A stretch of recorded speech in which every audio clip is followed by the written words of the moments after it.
Código de Processo Civil, Lei nº 13.105 de 2015, parte geral, livro 2 da Função Jurisdicional, título 3, da Competência Interna, capítulo 1, da Competência, seção 1, Disposições Gerais, artigo 42. As causas cíveis serão processadas e decididas pelo juiz nos limites de sua competência, ressalvado às partes o direito de instituir juízo arbitral. Na forma da lei, o exercício da jurisdição é manifestação do poder do Estado. Artigo 5º, inciso 35, da CF. Artigo 43. Determina-se a competência no momento do registro ou da distribuição da petição inicial, sendo irrelevantes as modificações do estado de fato ou de direito ocorridas posteriormente, salvo quando suprimirem órgão judiciário ou alterarem a competência absoluta. Estabilização da competência, perpetuatio jurisdictionis,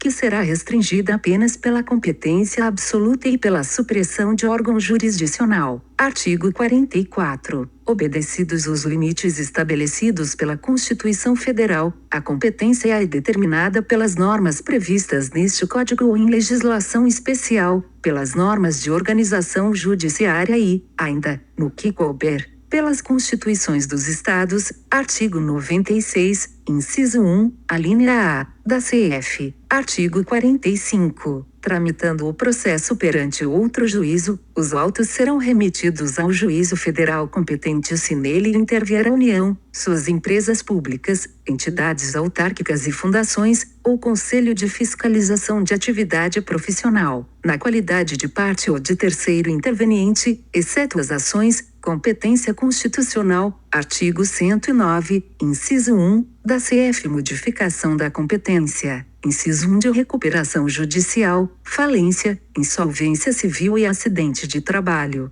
Inciso 2 sujeitas à Justiça Eleitoral e à Justiça do Trabalho. Parágrafo 1º. Os autos não serão remetidos se houver pedido cuja apreciação seja de competência do juízo perante o qual foi proposta a ação. Parágrafo 2º. Na hipótese do parágrafo 1º, o juiz, ao não admitir acumulação de pedidos em razão da incompetência para apreciar qualquer deles, não examinará o mérito daquele em que existe interesse da União, de suas entidades autárquicas ou de suas empresas públicas. Parágrafo 3º. O juízo federal restituirá os autos ao juízo estadual sem suscitar conflito se o ente federal cuja presença ensejou a remessa for excluído do processo. Artigo 46. A ação fundada em direito pessoal ou em direito real sobre bens móveis será proposta, em regra, no foro de domicílio do réu, foro geral, competência territorial. Parágrafo 1º. Tendo mais de um domicílio, o réu será demandado no foro de qualquer deles. Competência concorrente, fica a critério do autor da ação. Parágrafo 2º. Sendo incerto ou desconhecido o domicílio do réu, ele poderá ser demandado onde for encontrado ou no foro de domicílio do autor, foro subsidiário. Parágrafo 3º. Quando o réu não tiver domicílio ou residência no Brasil, a ação será proposta no foro de domicílio do autor e, se este também residir fora do Brasil, a ação será proposta em qualquer foro. Parágrafo 4º. Havendo dois ou mais réus com diferentes domicílios, serão demandados no foro de qualquer deles, à escolha do autor, exceto se um dos co-réus tiver prerrogativa, litisconsórcio passivo. Parágrafo 5º. A execução fiscal será proposta no foro de domicílio do réu, no de sua residência ou no do lugar onde for encontrado. Artigo 47. Para as ações fundadas em direito real sobre imóveis é competente o foro de situação da coisa, onde está localizado o imóvel, competência funcional absoluta. Parágrafo 1º. O autor pode optar pelo foro de domicílio do réu ou pelo foro de eleição se o litígio não recair sobre direito de propriedade, vizinhança, servidão, divisão e demarcação de terras e denunciação de obra nova, competência relativa. Parágrafo 2º. A ação possessória imobiliária será proposta no foro de situação da coisa, cujo juízo tem competência absoluta. Artigo 48. O foro de domicílio do autor da herança, no Brasil, é o competente para o inventário, a partilha, a arrecadação, o cumprimento de disposições de última vontade, a impugnação ou anulação de partilha extrajudicial e para todas as ações em que o espólio for réu, ainda que o óbito tenha ocorrido no estrangeiro, pode haver competência concorrente com a autoridade estrangeira.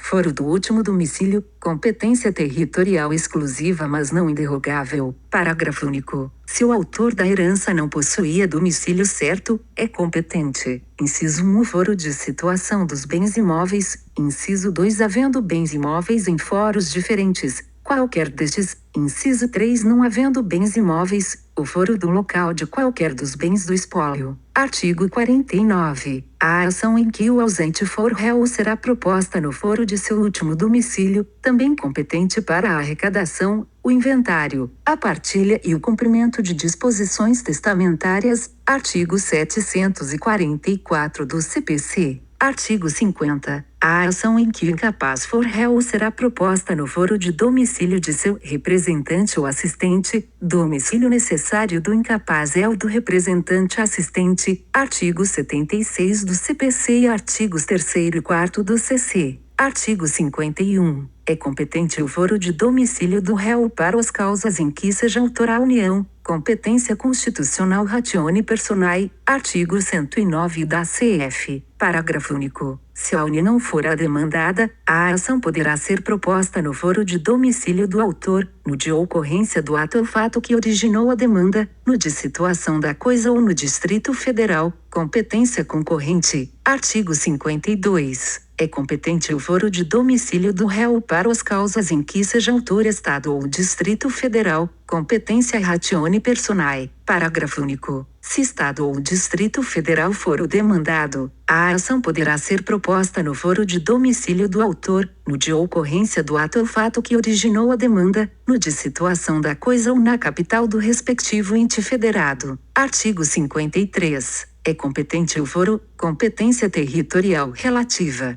Inciso 1. Para a ação de divórcio, separação, anulação de casamento e reconhecimento ou dissolução de união estável, de domicílio do guardião de filho incapaz, do último domicílio do casal, caso não haja filho incapaz, de domicílio do réu, se nenhuma das partes residir no antigo domicílio do casal, de domicílio da vítima de violência doméstica e familiar, nos termos da Lei nº 11.340, de 7 de agosto de 2006, Lei Maria da Penha, inciso 2 de domicílio ou residência do alimentando, para a ação em que se pedem alimentos, inciso 3 do lugar onde está a sede, para a ação em que for ré pessoa jurídica, onde se acha agência ou sucursal, quanto às obrigações que a pessoa jurídica contraiu, onde exerce suas atividades. Para a ação em que for ré sociedade ou associação sem personalidade jurídica, onde exerce a atividade principal, onde a obrigação deve ser satisfeita, para a ação em que se lhe exigir o cumprimento de residência do ritoso, para a causa que verse sobre o direito previsto no respectivo estatuto, da sede da serventia notarial ou de registro, para a ação de reparação de dano por ato praticado em razão do ofício. Inciso 4 do lugar do ato ou fato para a ação de reparação de dano, em que for réu o administrador ou gestor de negócios alheios, inciso 5 de domicílio do autor ou do local do fato, para a ação de reparação de dano sofrido em razão de delito ou acidente de veículos, inclusive aeronaves. Obrigado por assistir, curta e se inscreva no canal.